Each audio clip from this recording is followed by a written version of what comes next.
The waves, of course, very rough out there.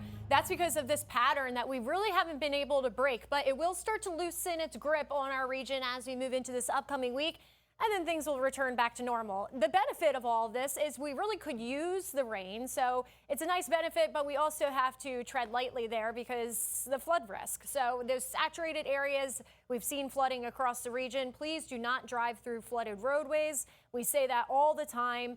You may not see, where the drainage is going. Your car could go in one of those retention ponds. I've seen pictures of that.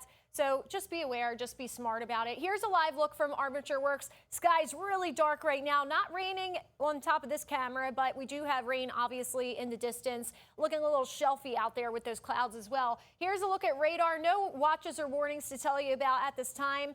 At least for most of our area. However, I do want to remind everybody that we still have that flood watch that goes until tomorrow, and that is for Citrus and Hernando counties. I'll go over that in just a second. But for now, as far as severe thunderstorm warnings go, we don't have any of those to tell you about. We do have those rounds of rain that continue to bring some downpours across the region. Right now, there's one heading right for the heart of Tampa. So downtown Tampa, you guys are about to get a good pour on top of you. That is trying to move toward US 41. So just be aware that is out there and trying to make its way over that way. All right, flood threat. This is what we have been talking about. The flood threat is just for Citrus and Hernando counties. That's issued by the National Weather Service, but we still want you to be aware that you can absolutely see ponding, flooding, especially if you're in an area that you know floods just easily. So just be aware of your area. You know it best. If you know a road that just gets filled up with water with a downpour, well, then try to avoid it, maybe go a different route. But that flood watch goes until 8 p.m. tomorrow. We did update our weather impact alert to align with that flood watch. So again, this is mainly for those northernmost counties where that flood watch exists and that flood threat exists. But anybody has the chance, especially in saturated areas where you could see some ponding on the roadways, absolutely. So that's some weather impact alert for that. Really hasn't changed. We just kind of been tacking on day by day as the situation plays out. This is the situation. Here's our in-house model. This is showing you a nice round of rain still working through a region. This is at 6 o'clock tonight.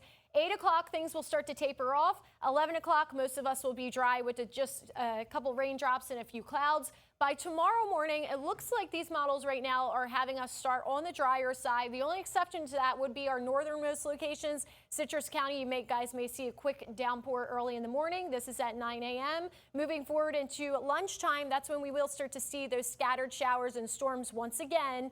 Some areas absolutely have the chance for those downpours. That continues until about 3 o'clock tomorrow afternoon. By 6 o'clock, this model has us drying out. Let's go into the high resolution model. This usually is a little bit more ambitious with the rain. This is at 6 o'clock tonight. Going forward into 8 p.m., looking pretty similar here. Has us dry by 11, so that's good. As we move into tomorrow morning, this model has us even drier than our in-house model, but best chance for rain, again, looking to be close to Citrus County. By 9 a.m., some of that rain will start to drop in. Could even have an isolated downpour in Hillsborough County. This is lunchtime for tomorrow, and then 3 o'clock. So you get the picture here. Widespread scattered showers, occasional downpours for our region. Watch those flood zones.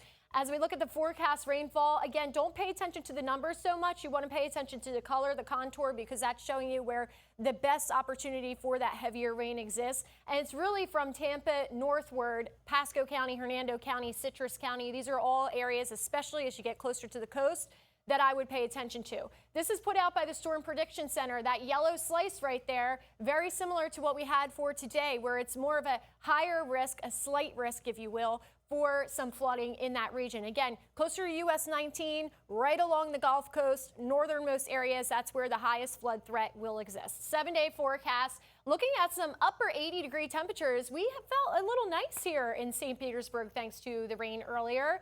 By the middle of next week, we get back to our regular August pattern.